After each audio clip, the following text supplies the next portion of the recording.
What are you making? Hello everyone, welcome back to my channel. If you're new to my channel, welcome. Today I'm gonna show you how to make a very correct street style Deltan Banga rice and beans. Banga rice is a very popular rice dish in Delta State. It is a street food, a comfort food, and a quick breakfast food for a lot of children.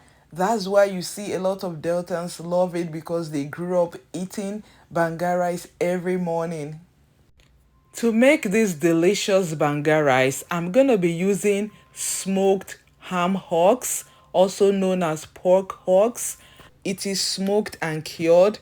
In case you don't like pork, you can use smoked turkey. They have the same smoky flavor, though the taste may be slightly different. Like I said, it is cured. That means it is very salty, and the information on it says that it is fully cooked. Trust and believe me, you have to cook it some more. So I'm gonna place it in a pot of water and let it cook so that it will get softer and also release some of the salt.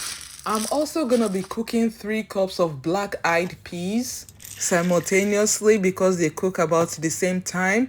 You can use as many cups of beans as you want. I will also be using 2 chopped onions, 5 chopped habanero peppers, salt and seasoning cubes, 5 cups of short grain rice because they are very sticky, a cup of dried shrimp, and half a cup of crayfish. Let me show you how I prep the crayfish and the shrimps. I separate the head from the body. I'm gonna pound the heads along with the crayfish. When I'm done, I'm gonna wash and set the shrimps aside. So to clean the crayfish, you have to get rid of those dusty parts. Then get rid of anything that does not look like crayfish. You're gonna find little shells and twigs and just so many things that came from the sea. So whatever does not look like crayfish or fish, you have to remove. Like shrimps, crayfish have very pokey heads that are not pleasant in food if you don't get rid of them. So in order not to go through the stress of separating the heads from the body because they are very tiny, I decided to pound them lightly to break off those pokey parts. The pounding is going to create a visible rough structure of the crayfish. So when I'm done, I'm going to set it aside. The beans have been cooking for 1 hour. They are softer but not done to my taste. So I'm gonna rinse it and get rid of the water it was cooked in. When I'm done, I'm gonna set the beans aside. The hocks have also been cooking for 1 hour. So I'm just gonna rinse them, let them cool, then cut them into bite size. Before cutting them into bite size, I will try to remove any hair that was not properly burnt off. Feel free to burn them off if you can. So if this is your first time on my channel or you are a returning viewer and you are not yet subscribed to my channel, please subscribe to my channel by clicking on the subscribe button and on the notification bell so that I can get an alert whenever I post a video. Like and share the video. Thank you and God bless you. So when I'm done, I'm gonna put them in a pot and set it aside because we are not done cooking them. In a large pot, I'm gonna pour in 12 cups of water and heat it up. The water is to dilute the palm fruit concentrate. So I'm using a can of palm fruit concentrate. Once the water heats up, I'm gonna pour the concentrate into it and stir it so that it can dissolve properly. Banga rice is normally cooked with fresh banga, palm nuts, palm fruit. So if you're like me and you cannot find the fresh banga, your only option is the concentrate. That's why I'm using the concentrate. You do not have to cook it, but I cooked mine so that the oil can float to the top. Once there is enough oil, I'm gonna turn it off and scoop off the top part into another bowl. I will explain why I am doing this later. It is time to cook the rice. So I'm gonna wash the rice a couple of times before cooking it. The best way to cook this particular short grain rice is to rinse it before cooking it. You don't parboil it, then wash it, then cook it again. So that's why I'm doing it this way. Depending on the type of rice you have to cook the rice according to the way that particular rice needs to be cooked. I am using this short grain rice for two reasons. Firstly, it is delicious on its own, and secondly, it is a very sticky rice, and Banga rice is supposed to be mushy, so it is a perfect choice for it. When I'm done, instead of cooking the rice with water, I'm gonna pour in enough diluted concentrate, enough to cover the rice, then add some habanero pepper, add pepper to taste, add some crayfish, add crayfish to taste, add the dried shrimps, some chopped onions, seasoning cubes, and salt to taste. I'm gonna stir it, then cover it and let it cook.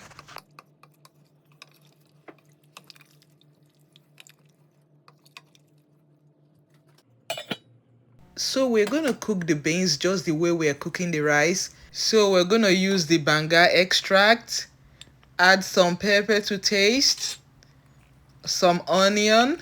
I'm not gonna add seasoning cubes, but I'm gonna add some crayfish. Add salt to taste, then stir to combine. Remember, we have already cooked the beans for 1 hour, so the beans is soft. So we're gonna cook it some more until it is very tender. So I'm gonna add more of the banga extract so that the beans will be well done, that the final product will look more soupy and mushy. I am adding the bone and some pieces of the ham so that the delicious smoky flavor will be infused into the beans. I will also do the same to the banga rice. Trust me, by the time this food is done, it's gonna taste better than the regular street style banga rice and beans. I am also gonna cook the meat with the banga extract so that everything will have the same flavor.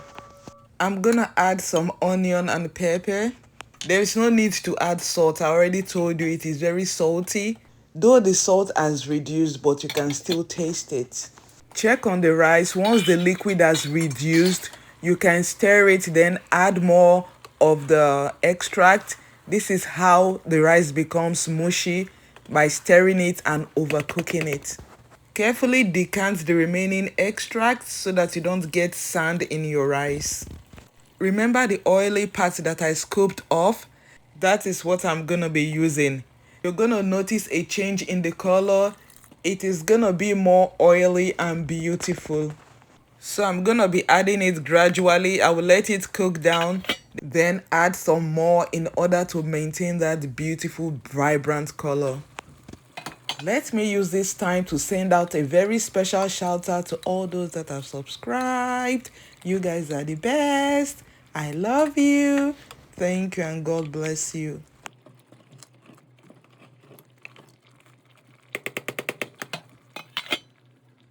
So I'm gonna quickly check on the meat to see how it is doing. There is still enough liquid, so I'm just gonna stir it and let it continue to cook. Like I said earlier, I will keep stirring it and adding more of the extract until I exhaust the extract. This way the rice is gonna be overcooked and mushy, and that is the hallmark of banga rice. After adding the last banga extract, the last thing I'm gonna add is the chopped onions. You should know one thing about banga, it goes well with onions, so the more onions you add to it, the better. After cooking it for a while, the meat is ready. This is what it should look like. I don't want it to look soupy, I just want it to look juicy. This is the first to be ready, so I'm just gonna set it aside.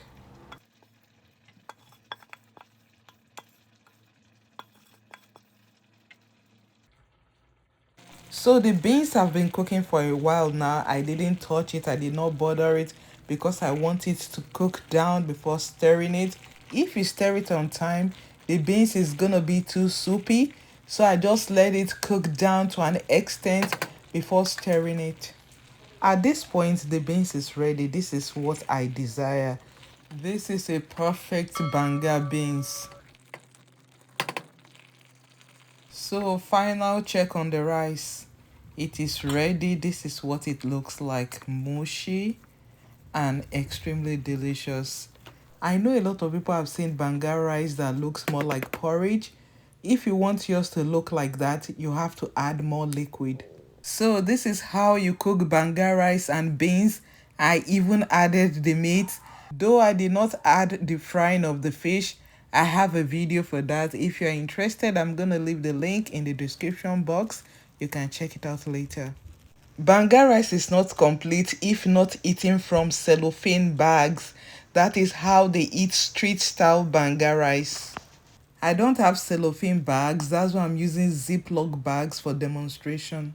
So you mix everything together in the bag and of course open it so that you can eat directly from it like this. Push it out and enjoy it. Oh my god, so delicioso.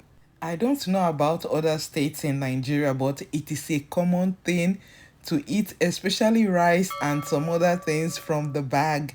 It is just convenient. You don't have to think about washing dishes. You don't have to be looking for customers to gather your dishes. So it is just convenient and people just like it. If eating from the bag is not your thing, you can skip it. So now that you know how to cook a very delicious street style banga rice and beans, why don't you give this recipe a try? I promise you, you and your family will enjoy it and they will ask for more. So thank you guys for watching. Till I see you next time. Stay safe, stay blessed. I love you. Bye.